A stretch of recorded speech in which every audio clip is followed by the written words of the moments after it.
ये एक खंडित स्तंभ है।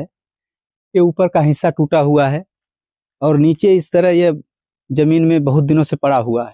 साथियों, ये जो स्तंभ है इस पर जो लेख लिखे हैं देखिए, 4 संवत द्विज गुणव।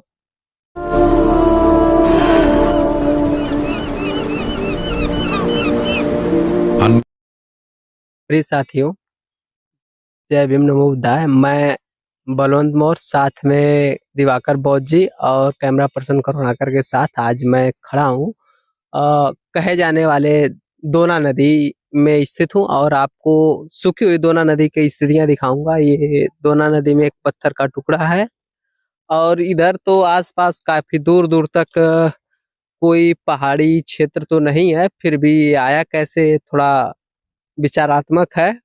और आसपास आप देख सकते हैं और काफी खूबसूरत फसलें लहरा रही हैं, जो इस समय की ये तिलहनी फसल सरसों का है और इधर गेहूं की फसल है और कुछ दिन में कट जाएगी, कटने के लिए तैयार है। और इसी क्रम में आते हुए हम आपको दिखाएंगे कि जो दोना नदी है वो आधी तो सूख गई है। हम जो अवशेष रूप में जल बचा हुआ है वो आपको दिखाने की कोशिश करेंगे। साथ में ही ये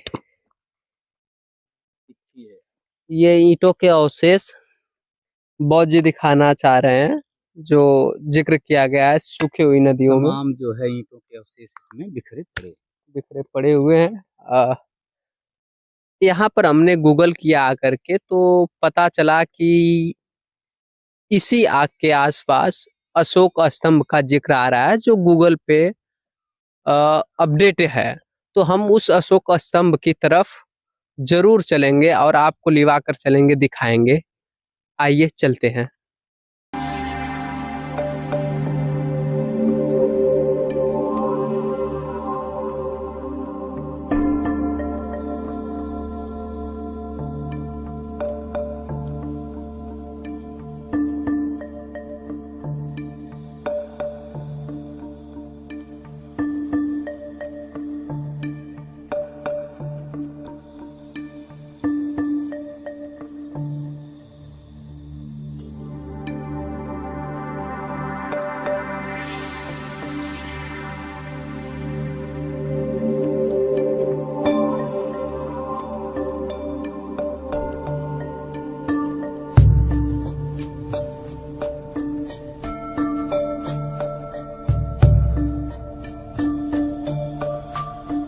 द्रोण नदी से चल करके हम आज जो गूगल पे शो कर रहा था कि अशोक स्तंभ है, वहां तक हम आ गए। हालांकि ये कई जगहों पर इसका गोसल देवी गहरवार का शिलालेख बताया जाता है। जब गोसल देवी का शिलालेख की जिक्र करते हैं तो ये गोविंद चंद गहरवार की पत्नी रही हैं और उनकी एक और पत्नी हुई जो कुमार देवी गहरवार हैं। कुमार देवी गहरवार का सारनाथ से लेकर बोध गया तक बहुत शिलालेख बहुत मिलते हैं।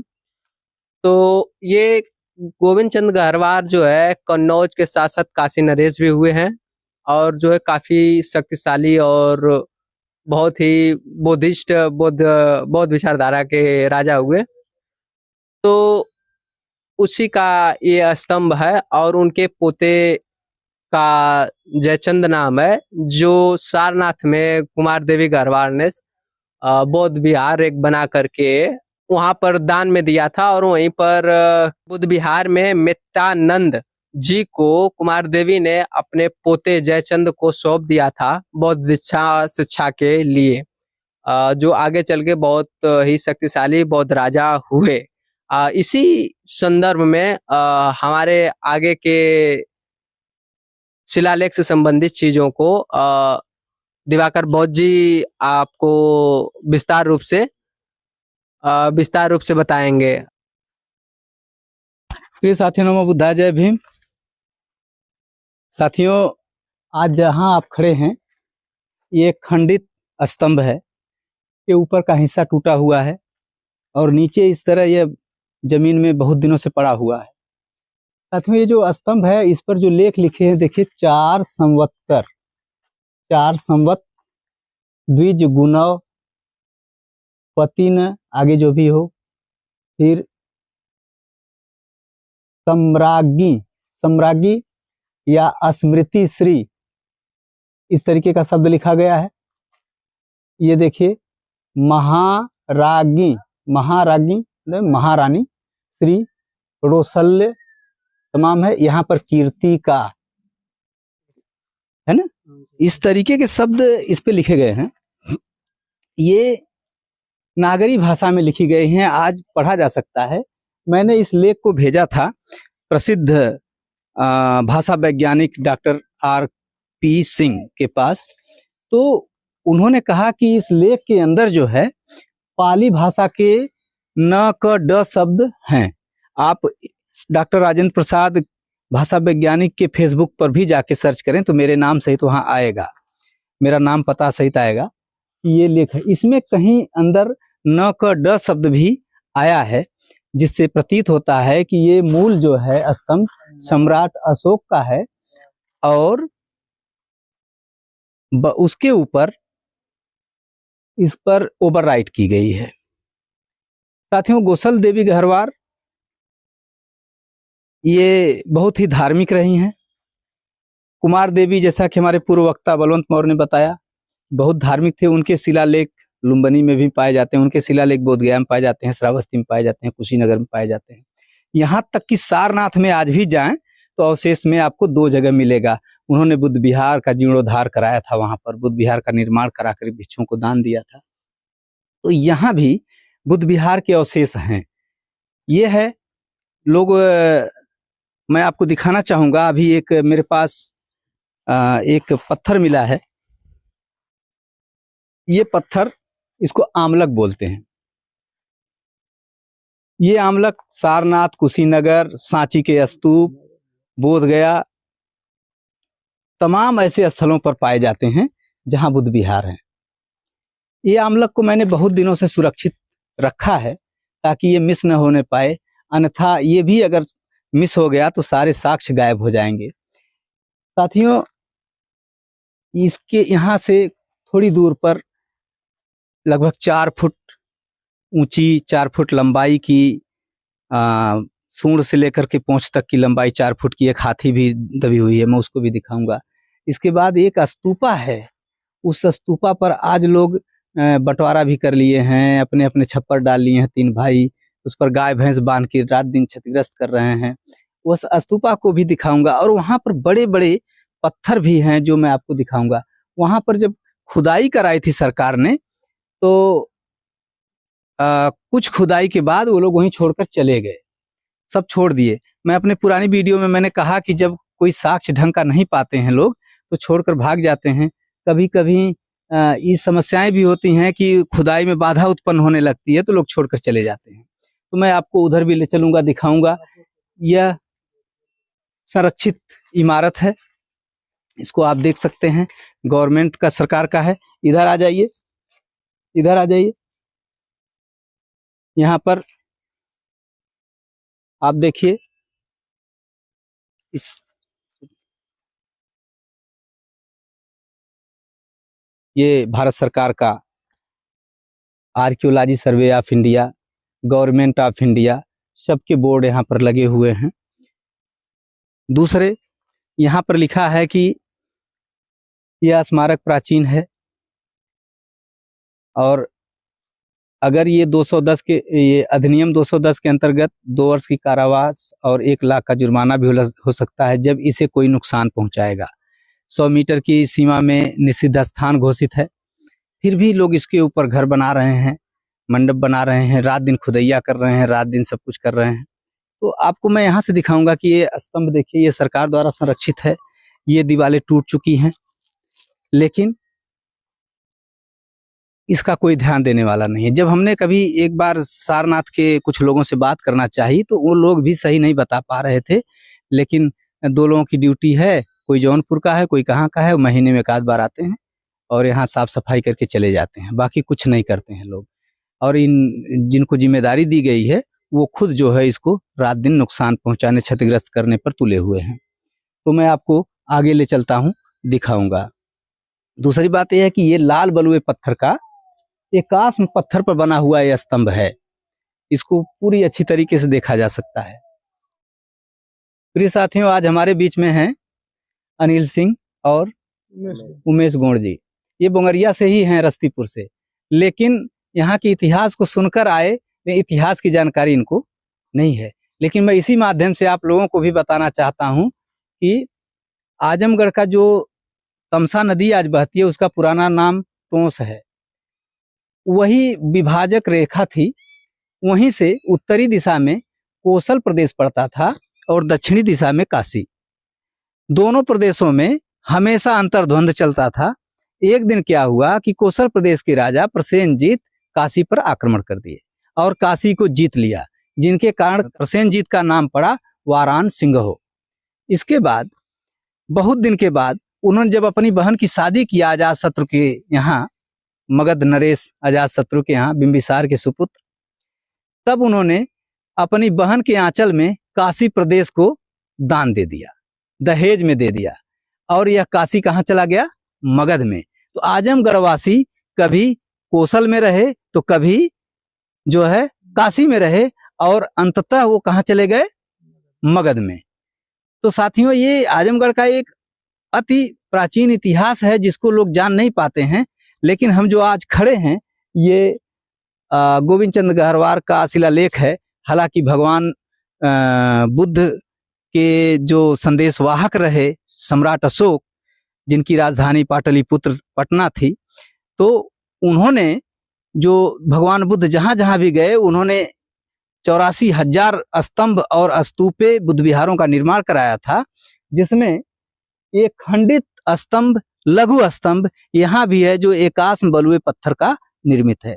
इसके ऊपर गोविंद चंद्र गहरवार की पत्नी गोसल देवी गहरवार का शिलालेख आज भी यहाँ मौजूद है, जो उस साइड से पढ़ा जा सकता है। वो हिंदी और देवनागरी में ही, हिंदी नागरी लिपि में ही है। और ये बहुत ही धार्मिक महिला रही दोनों औरतें। कुमार देवी सारनाथ में, बोधगया में, लुम्बिनी में और कुशीनगर में तमाम स्थलों पर उनके शिलालेख मिलते हैं। गौसल देवी का यहाँ है। और जो है कि उनके सुपुत्र जयचंद, आपने इतिहास में जयचंद का नाम सुना है? जयचंद के साथ क्या हुआ था? अब इतना याद नहीं है, सब भूल गए। तो ये एक कहावत, पुरानी कहानी आज हमको पढ़ाई जाती है कि जयचंद की लड़की संजोगिता को पृथ्वीराज चौहान जो है स्वयंवर से उठा कर लेकर चले गए या अपहरण कर लिया और बाद में शादी कर ली। यह एक किंवदंती है। सत्यता तो कुछ और ही है। सत्यता को हमारे साथी जानते हैं, बलवंत मौर्य जी, लेकिन हकीकत यही है। पढ़ाया इतिहास में कुछ और जाता है। आज देश के अंदर एक मुहिम छेड़ी गई है। इस समय की बात बता रहा हूं मैं। हमारे अमित शाह जी हैं, बार बार बोलते रहते हैं कि कुछ नया इतिहास लिखना चाहिए। तो नया इतिहास यही है कि पुराने इतिहास को दबाया जाए और नए इतिहास को लिखा जाए। तो नया इतिहास यही है कि संजोगिता को पृथ्वीराज चौहान लेकर के चले गए। लेकिन हकीकत क्या है? हकीकत ये है कि जो जयचंद की सुपुत्री संयोगिता थी, वो चौहान वंश के तृतीय पृथ्वीराज चौहान ने गंधार विवाह के परंपरा के हिसाब से शादी करके लेकर गए थे। ये किंवदंतियां पृथ्वीराज रासो चंद्रबरदाई द्वारा रचित ही है और उसमें लिखा हुआ है सुस्पष्ट कि ये महज किंवदंतियां ही हैं। उसमें जब जयचंद की बात आती है तो जयचंद कुमार देवी के पोते होते हैं और उनके बेटे विजय चंद हैं।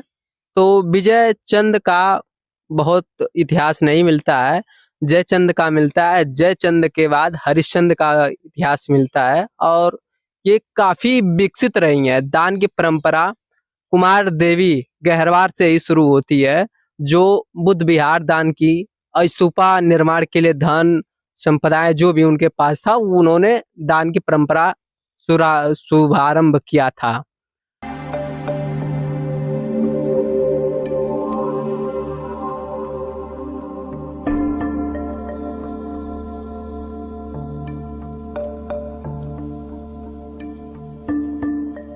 आइए साथियों, आपको दिखाते हैं जमीन के अंदर दबी हुई हाथी। कैमरा पर्सन से कहूंगा कि आप अंदर आओ, इधर आ जाइए, इधर आइए, पूरे हाथी को कवरेज करिए।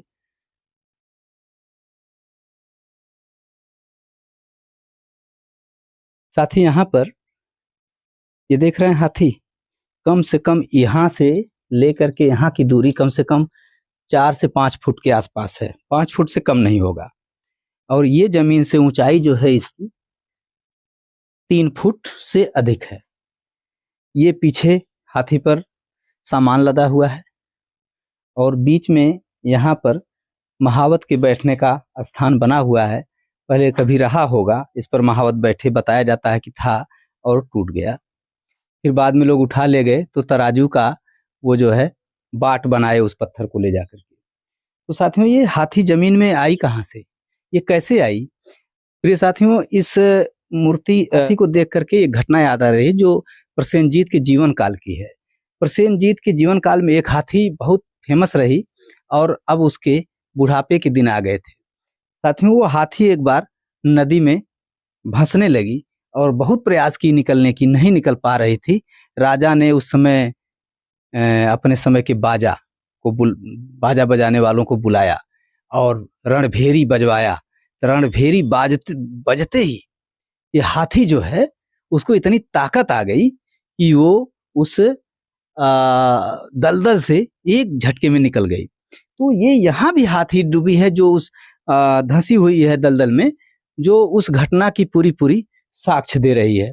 दूसरी बात, इसको दूसरे एंगल से भी शूट करने का मैं चाहूंगा कि आप दूसरे एंगल से शूट करिए। ये हाथी और वह स्तंभ, और स्तंभ के ऊपर वो आमलक पत्थर जो आप देख रहे हैं, ये प्रतीत करता है कि ये बुद्धिस्ट स्थल था। और यहाँ पर मैं खड़ा होकर दिखाना चाहूंगा कि नदी का किनारा है। पीछे मेरे देख रहे हैं ये पेड़ जो दिखाई दे रहे हैं ताड़ के, खजूर के, ये सब नदी के किनारे पर ही स्थित है। खेत नदी के किनारे सरसों बोई गई है, बाकी खाली जमीनें पड़ी है। पीछे 9 भीटे चिन्हित किए गए थे। 9 भीटों में से देखिए वो भीटा है, उस पर से आधा तो मिट्टी निकलवा लिया गया और देखिए कुछ आम के बड़े बड़े पेड़ थे जो आज कटवा लिए गए हैं। दूसरी बात साथियों ये है कि ये पीछे मेरे देख रहे हैं जो सैयद की मजार दिख रही है, उधर एक भट्ठा का वो चिमनी दिखाई दे रही है। ये 9 टीले सरकार ने यहाँ के संरक्षण करवाए थे, लेकिन मात्र संरक्षण के नाम पर ही संरक्षित है।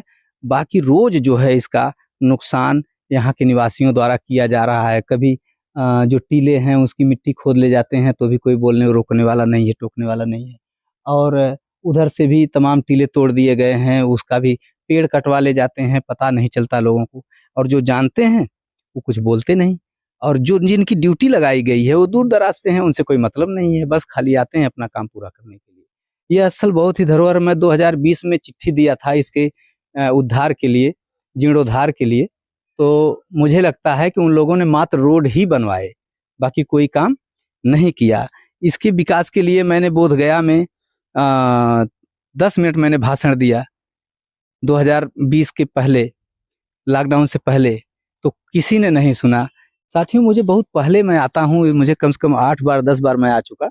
यहाँ पर बताया जाता है कि यहाँ 4 मुख वाले शेरों की एक प्रतिमा है जो जमीन के अंदर दबी हुई है।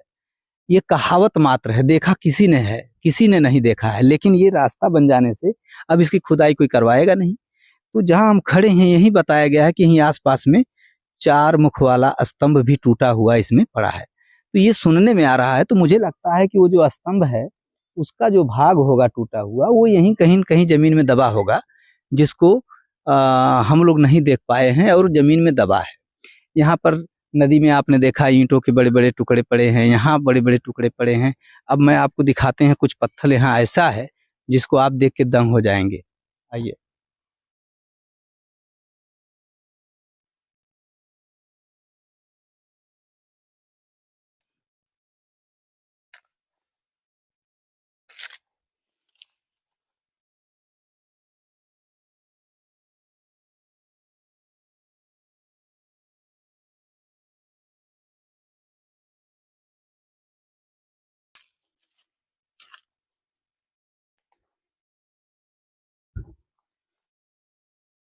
तो साथियों, मैं आपको दिखाऊं,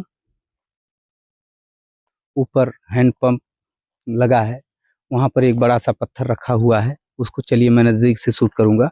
इसके बाद आ जाइए, देखिए इतना बड़ा पत्थर, अभी आपने नदी में पत्थर देखा है, ठीक उसी प्रकार का पत्थर एक यहाँ पड़ा हुआ है। दूसरा पत्थर देखिए यहाँ पड़ा हुआ है।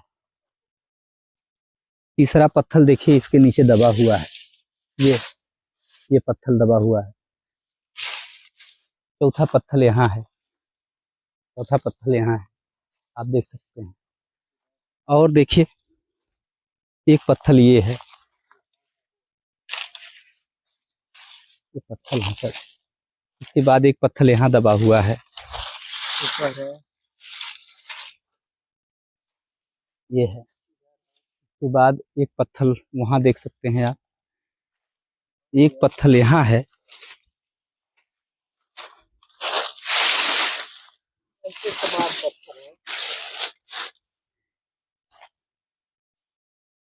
ऐसे इतने पत्थर दबे हैं यहाँ, आप देख के दंग हो जाएंगे कि ये स्थल कैसे यहाँ पत्थर आए। और हमारे ऊपर जो दिखाई पड़ रहा है आपको, कितनी दूरी दिखाई दे रही है, देखिए ये कम से कम 15 फुट की हाइट यहाँ से दिख रही है ऊपर। मैं ऊपर ले चलना चाहूँगा, आइए। ऊपर स्तूपा है, स्तूपे का भाइयों में बंटवारा हो चुका है, और ये सब देखिए रोज खुदाई होती है। ये छोटे छोटे ईंटों के टुकड़े, यह स्तूप है। स्तूपे से मौर्यकालीन ईंटें, आप इस ईंट को देख सकते हैं, इस ईंट को देखिए। इसके बाद आइए, ये देखिए स्तूपे ही हैं जो यहाँ पर दबे हुए हैं। ये ईंटों के टुकड़े बता रहे हैं यहाँ की, यहाँ कोई न कोई पुरानी धरोहर रही होगी और आज भी है, जो जमीन के अंदर दबी हुई है। सबसे बड़ी बात यह है, यहाँ की जो ईंटें हैं वो कुषाण काल की हैं, और ईंटों के जो साइज है कुछ कुछ मौर्य काल के भी मिलते हैं।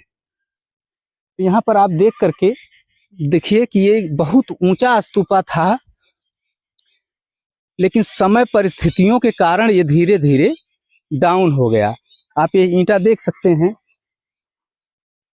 ये कुषाण काल की ईंटें आज भी यहाँ मौजूद हैं।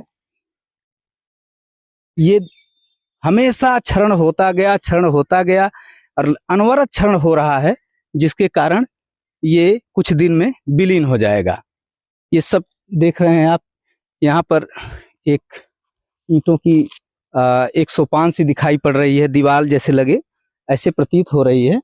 ये जमीन के अंदर सब है, पड़ा हुआ है, स्तूपे के अंदर दबा हुआ है, लेकिन अब इसकी सरकार ने कभी भी कोई ख्याल नहीं किया है आज तक। और सरकार के संरक्षण में जबकि 2 स्थल हैं, लेकिन इस पर उसका कोई ध्यान नहीं है, जिसके कारण सारे बौद्ध स्थल जितने बड़े बड़े स्थल रहे हैं वो धीरे धीरे खत्म हो गए, विनष्ट हो गए। और तो और एक नई बात है कि लोगों ने जो पुराने स्थलों को देखा उस पर नई मूर्तियां, नए प्रकार की मूर्तियां रख करके अब वो आधुनिकता के दौर में नए मंदिरों का निर्माण कर लिया। स्थल तो पुराने हैं, लेकिन अब वो नया रूप ले लिया है। तो कैमरा पर्सन करुणाकर के साथ, बलवंत मौर्य के साथ मैं हूं दिवाकर बौद्ध, और आप कृपया चैनल को सब्सक्राइब, लाइक अवश्य करें। प्रिय साथियों, अगर कोई ऐसा स्थल आपको दिखाई भी पड़ता है तो हमारे कमेंट बॉक्स में जरूर दें। मैं आजमगढ़ की धरती पर आपको आपके साथ साथ दूसरे लोगों से भी अवगत कराता रहूँगा। तो हमारे कमेंट बॉक्स में जाइए और कोई स्थल मिले तो जरूर उसको जो है स्थान पते के साथ हमें बताइए। ऐसा कुछ भी कोई अवशेष मिले, कोई इतिहास जुड़ा हो तो आप अवश्य बताइए, मैं आपसे रूबरू जरूर करूँगा। सादर नमो बुद्धाय। जय भीम,